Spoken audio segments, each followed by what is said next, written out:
was already echoing through the hotel ballroom when I arrived, heels clicking against the marble floor.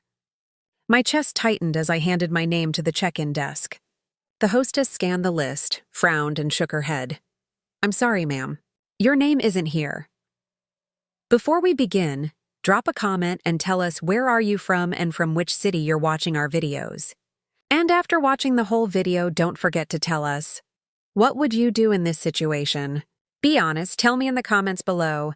We read every comment. Let's begin. For a split second, my stomach dropped so hard I thought I'd be sick.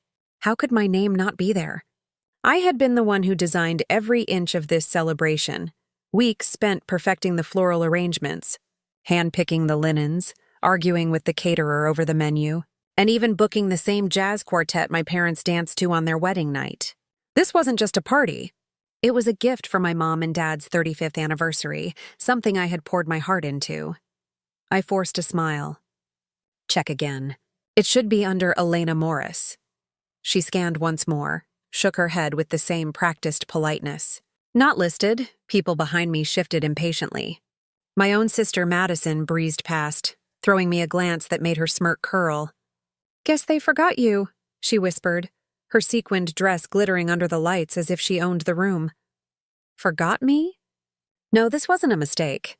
This was intentional. I stepped back, clutching my clutch so tight my knuckles went white. Humiliation burned in my cheeks as I watched Madison's friends greet her at the entrance.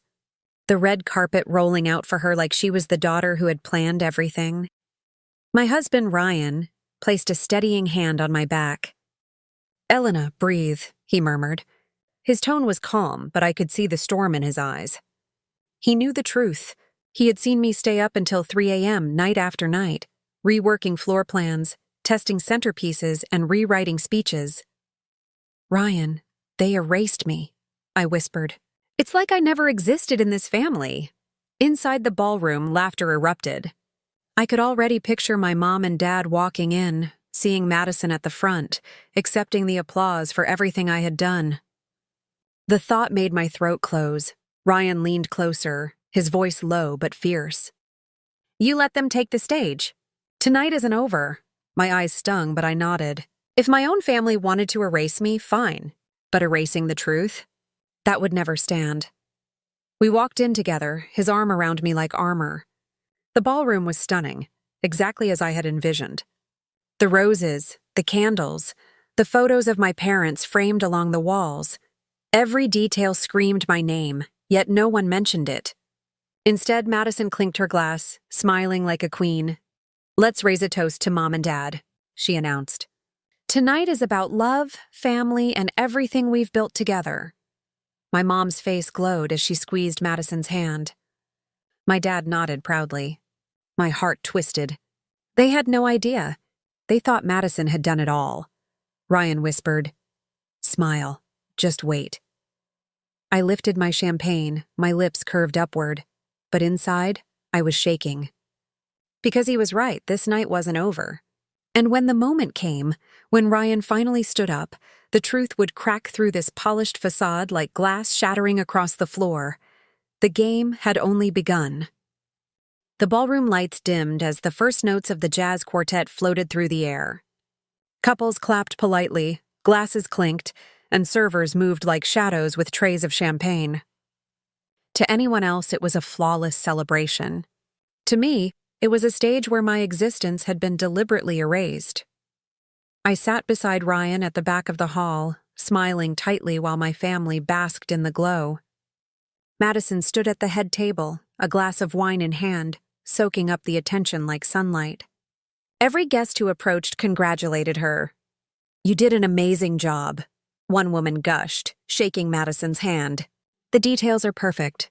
This is the kind of event magazines would cover." Madison laughed softly, brushing her hair back like she was embarrassed by the praise. "Oh, it was nothing. Just wanted to give Mom and Dad something special." I nearly choked on my drink. Nothing? She hadn't spent a single late night on floor plans, hadn't dealt with caterers threatening to quit, hadn't saved receipts, contracts, or sent endless emails.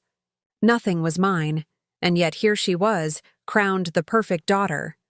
Ryan leaned closer, whispering, "They can't hide what's written down." I frowned. "What do you mean?" His hand brushed mine under the table, firm and steady. "Trust me," the dinner began. Plates of salmon and roasted vegetables glistened under the chandeliers. Guests laughed, toasted, and complimented Madison at every turn. My parents beamed, proud of her like she had carried the entire weight of the evening. I swallowed hard, the bitterness heavy. Memories of all the nights I worked on this party crashed over me.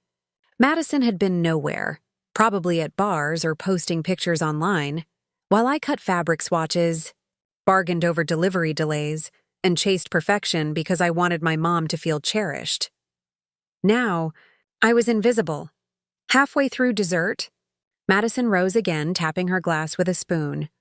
The chatter hushed instantly. "I just want to thank everyone for being here tonight," she said, her voice dripping with pride. This was a labor of love, but seeing my parents smile makes every second worth it. "Let's give them the round of applause they deserve." The room erupted in cheers. My mother dabbed her eyes. My father stood to hug Madison, and all I could do was sit there clapping politely, as if I hadn't been erased from my own family's story. Ryan's jaw tightened. I could feel it through the grip of his hand on mine.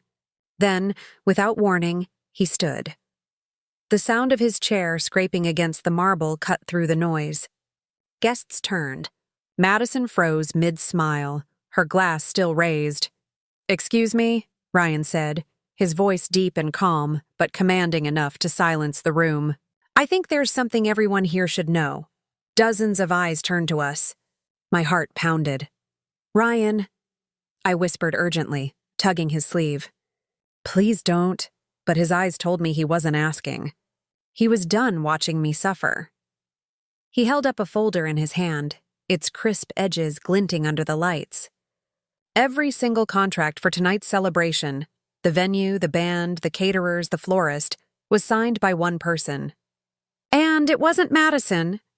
Gasps rippled through the guests.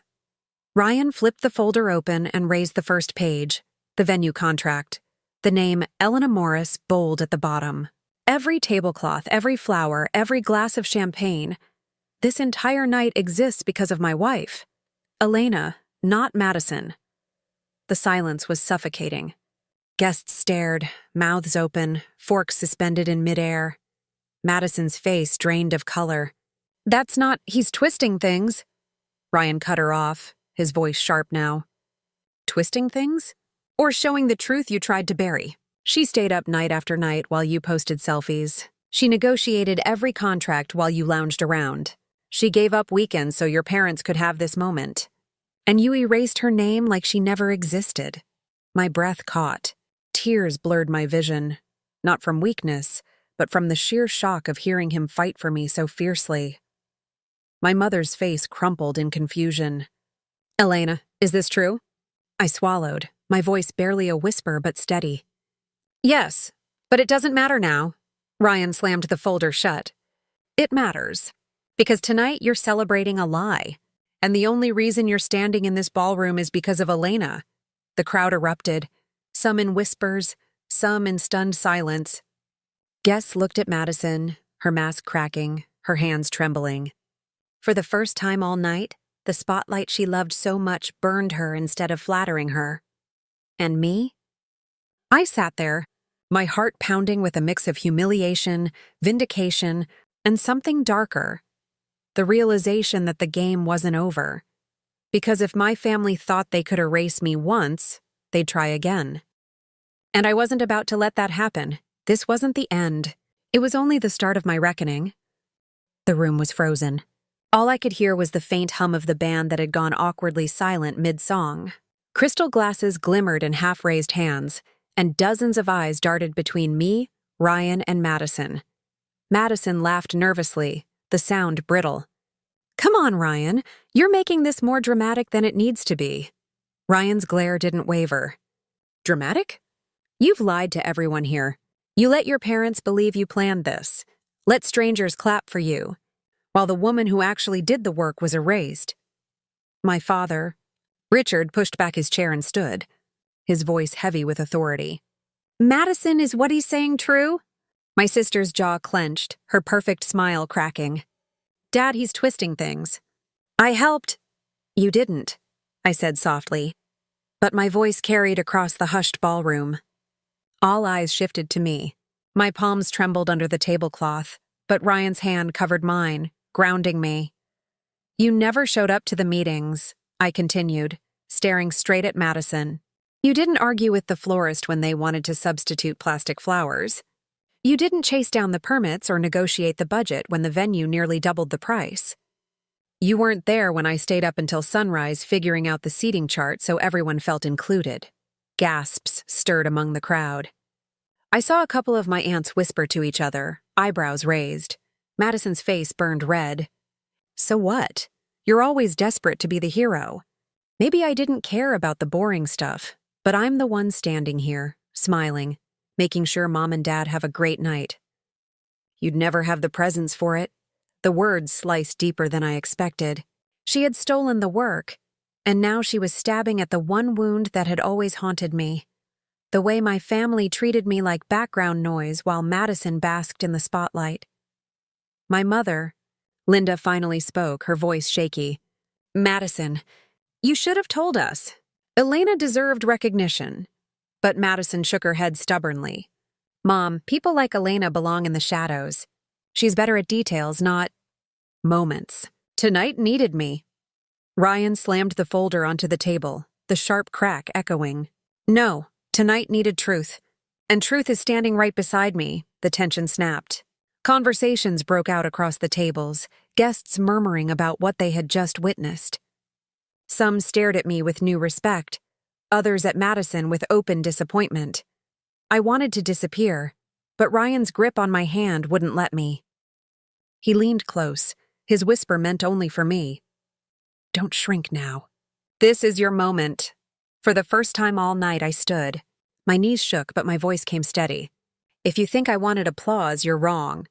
I planned this for Mom and Dad because I love them. But what hurts is that I was erased. My name deleted as if I didn't matter. And Madison, you let it happen. You wanted me invisible. The words hung heavy in the air. Madison opened her mouth to snap back, but our father raised his hand. His face was stern, eyes narrowed. Enough. The room stilled again. Madison, I am ashamed, Richard said slowly, his voice like gravel.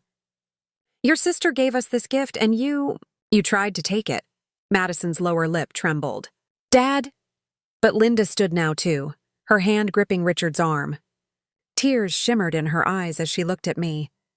Elena, I had no idea. If I'd known, I would have shouted your name from the rooftops. A lump rose in my throat. I wanted to believe her, but a lifetime of being overshadowed by Madison made me hesitate. Ryan, sensing my silence, stepped forward. This isn't just about tonight. This is about years of letting one daughter be treated like she doesn't count while the other basks in everything. Tonight is proof of what Elena has always been capable of, and maybe it's time you all stopped underestimating her. The ballroom buzzed again. People nodded. Some even clapped softly. My heart pounded in my chest, not from humiliation this time, but from the shocking weight of being seen. Madison's composure cracked fully. Her voice rose, shrill and defensive. So what now? Everyone just forgets about me? I made this night sparkle. Without me standing here, it would have been boring. No, Ryan said firmly, staring her down.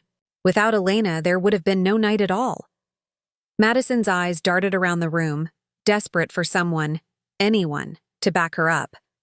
But faces turned away. Her so-called friends wouldn't meet her gaze. I exhaled slowly. For the first time in years, the power balance in my family had shifted, and as I looked at Ryan, his hand warm in mine, I knew this wasn't just about Madison's lie anymore. It was about rewriting how my family saw me. The night wasn't over. The truth had been spoken, but the storm it unleashed was only beginning. The air inside the ballroom felt heavy, like the walls themselves were listening. My family's perfect anniversary party had unraveled, and all eyes were on Madison. Her painted smile was gone, replaced by the panicked look of someone watching their throne crumble. She slammed her glass down, wine splashing across the white linen. "Fine," she snapped, her voice cracking. Maybe Elena signed papers, but she wouldn't know how to host a celebration if her life depended on it. "I'm the reason people are having fun tonight. Me." A wave of gasps spread across the room. Some guests looked shocked, others disgusted. My father's expression hardened further, and my mother looked as though she'd just been slapped. I felt Ryan squeeze my hand again, grounding me. He didn't need to say a word. I could feel the message in his touch. Don't let her drag you down. Show them who you really are. I rose slowly, steadying my breath. The clinking of forks and whispers faded as I walked toward the stage where Madison still stood. She tried to hold her chin high, but I saw the fear flicker behind her eyes. "Madison," I said, my voice low but cutting through the silence, "you've always loved the spotlight. But tonight you don't get to decide my worth anymore." I turned to the crowd, my heart hammering. "You've all been enjoying yourselves tonight, laughing, dancing, celebrating love. That's what I wanted. I didn't need credit for myself. I wanted my parents to feel cherished, to relive the joy of their wedding day. And if anyone deserves to know the truth, it's them." My mother's lips trembled as she clutched my father's arm. Tears slid down her cheeks. "Elena, thank you. I don't know how we missed it. I don't know how we didn't see you." For the first time in years, her voice cracked with genuine emotion toward me. It nearly broke me, but Madison wasn't done. "Oh, please," she sneered, her voice shaking. "You're just milking sympathy. Everyone knows you're the quiet one. You don't belong in the spotlight. You never have." Before I could speak, Ryan stepped forward. He placed the folder of contracts on the table with a finality that echoed like a gavel. "This isn't about spotlight. It's about truth. Elena doesn't need the spotlight. She is the foundation. Without her, this night wouldn't exist." The weight of his words silenced the last of the murmurs. Even the band sat frozen, instruments resting on their laps. Madison's mask shattered. Her voice rose higher, desperate. "You're all fools if you think she's better than me. She'll always be the invisible sister. Enough!" Richard's voice thundered, silencing her completely. His face was red, his hands gripping the edge of the table as he stood. "I will not watch you destroy your sister out of jealousy. Tonight, Elena gave us something priceless. And you tried to take it from her." Madison's eyes widened. But he cut her off. "You've embarrassed yourself. More importantly, you've embarrassed this family." The words landed like a hammer. Madison's shoulders crumpled. For once, she had no defense. Linda rose beside him, her tears still falling, but her gaze was locked on me. "Elena, I owe you the biggest apology a mother can give. We failed you tonight. We've failed you many times before, but I see you now, and I will never forget again." Something inside me cracked open. The years of being overlooked, overshadowed, erased, it all hit me at once. My chest ached, not from pain anymore, but from release. I nodded slowly, my voice trembling but steady enough for everyone to hear. "I didn't do this for recognition. I did it because I love you both. But hearing those words from you, Mom, it means more than you'll ever know." The crowd erupted in applause. Not polite claps this time, genuine, heartfelt. Guests stood, clapping, some even whistling. The energy shifted completely. Madison stood frozen in the spotlight she had once owned, now stripped bare in front of everyone. For the first time in her life, she wasn't adored. She was pitied. Ryan slipped his arm around me, whispering into my ear. "This is your victory. You didn't just survive tonight, you changed everything." I leaned into him, the applause still thundering around us. For the first time, I wasn't invisible. I was seen. My father raised his glass, his voice ringing out over the cheers. "To Elena, the daughter who gave us this unforgettable night." The room roared with approval. Madison's glass sat untouched, her head bowed as the truth finally sank in. She had lost. And me? I smiled, not out of revenge, but because I had finally stepped into the light that had always been mine. This wasn't just an anniversary celebration anymore. It was the night I stopped being erased. It was the night I finally existed.